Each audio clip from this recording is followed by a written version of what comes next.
roll cage stuff's here. Super psyched.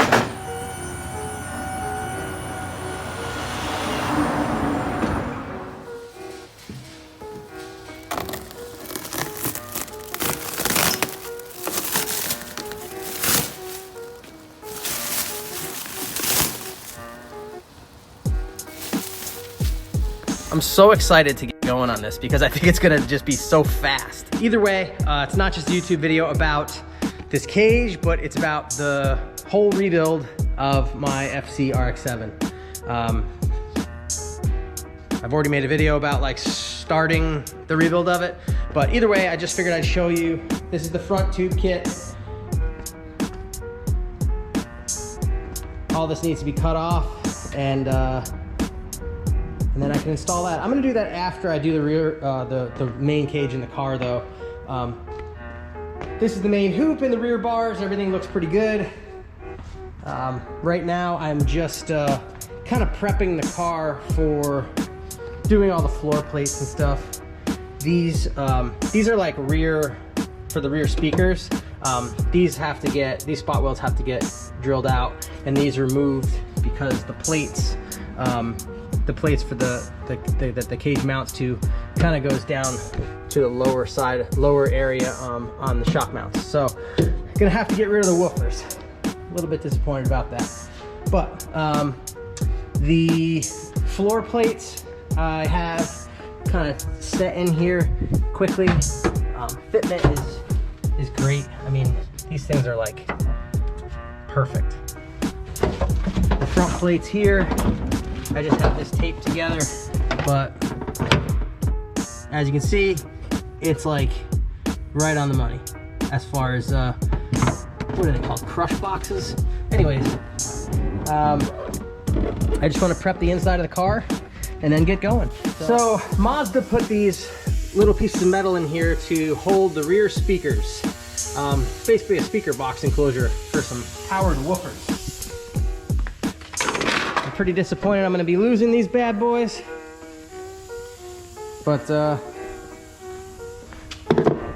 I guess I don't need them. For removing any kind of spot welds, I use one of these. It's called a Dynafile. I think it's called a Dynafile. At least that's what I asked when I asked for the belts. That's what I asked the dude for.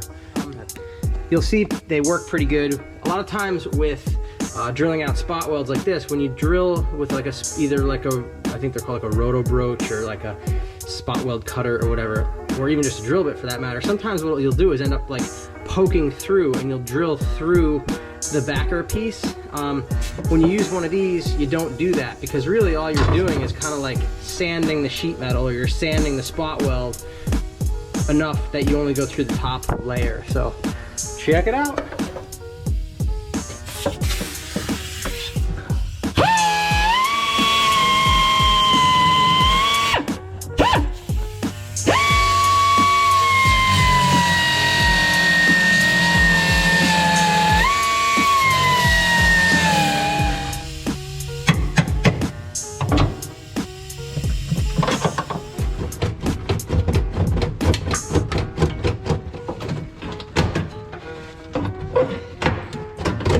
Close.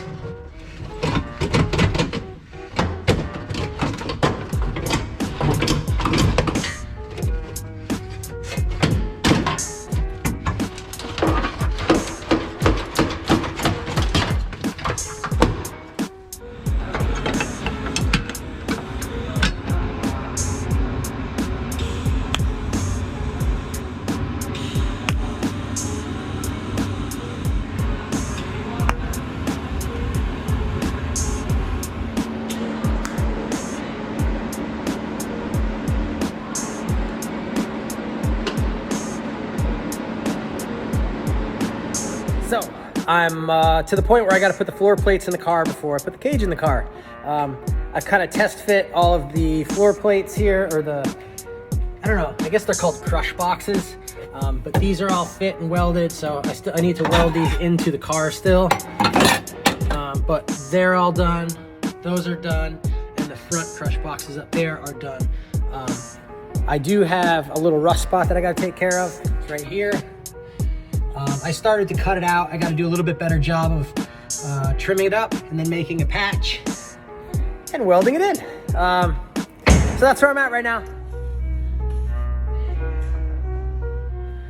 So one of the most difficult parts of doing a cage in a car is doing the floor plates. It seems like it would be the most simple thing, but it's actually the most difficult, I think. You know, you're dealing with the factory, you know, once you take the carpet out of the car, there's all the sound deadening material, there's all the seam sealer, the paint, whatever. You need to get rid of all that stuff because you can't weld to that. That stuff's gonna always contaminate your welds. So, you know, the floor plates are 1/8 inch cold rolled steel, and you're welding, you know, to the sheet metal floor of the car, and you just have to make sure that sheet metal is clean. The hardest thing is, you know, when there's like multiple panels that come together, there's typically seam sealer in between those panels, and then when you go to weld on that, it's always gonna blow back and you're gonna get a bunch of porosity in the weld and it's gonna look like crap. So it's usually the most difficult part of doing this. So what I typically do is use like, you know, a butane torch or MAP gas or whatever, and just heat up, you know, where you can't really get to with a scraper. Just heat it up and try to burn it out as best you can. You know, maybe use like a screwdriver or whatever to you know, try to scrape in that edge as best you can, and then clean it out with a little brake parts cleaner or whatever. That's usually what I do, and that kind of works the best. You're never gonna get it perfectly clean. Some cars are better than others, or some cars are easier to do than others, but right now I'm doing my RX-7 and it's being a little bit of a pain in the butt. Anyways, that's how I do it. If somebody...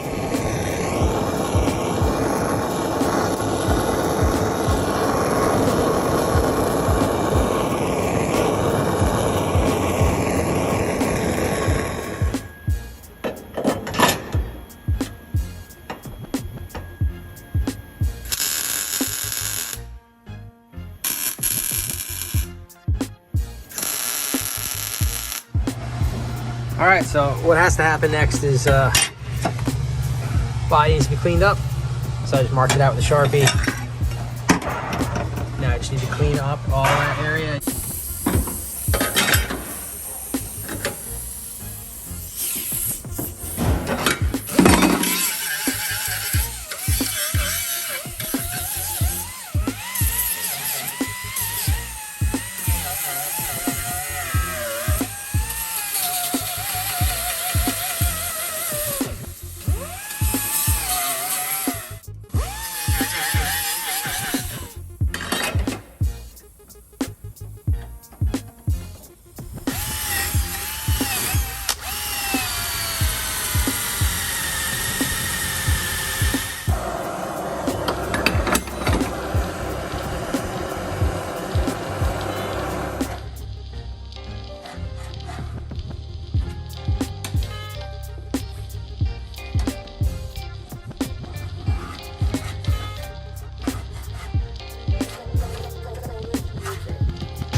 Done my best to clean out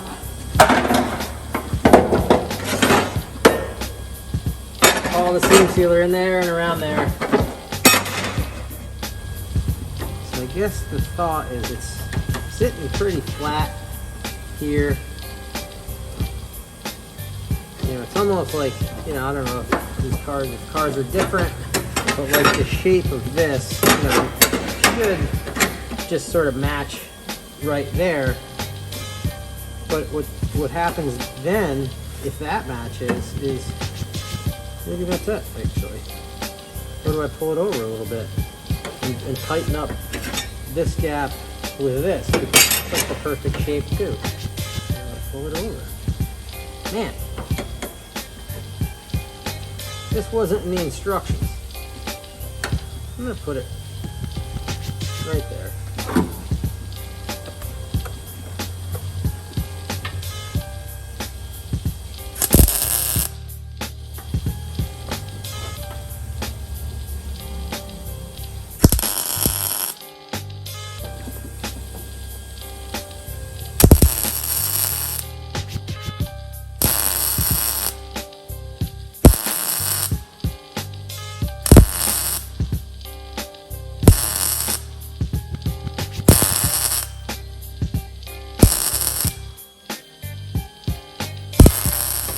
The one thing when I weld plate sheet metal, or usually when I weld almost any MIG welding, is I kind of do like a little, I don't know, stutter.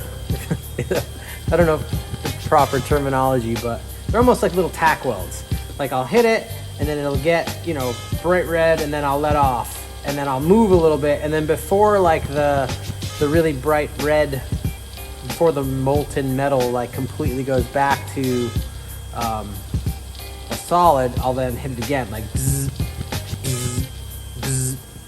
That's the sound you got to make too. Bzz, bzz. But what that does is it doesn't allow, it's almost a way that you can kind of control your heat a little bit.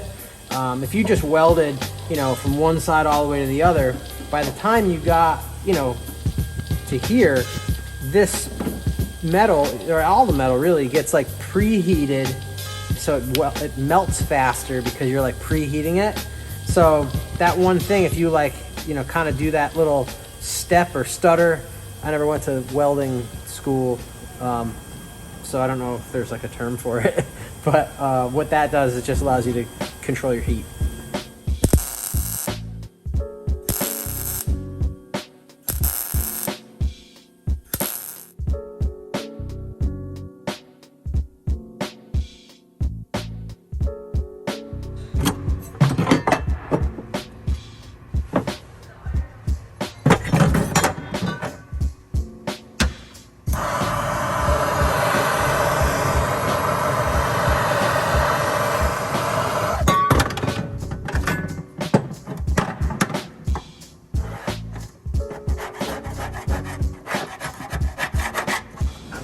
So that's it for floor plates.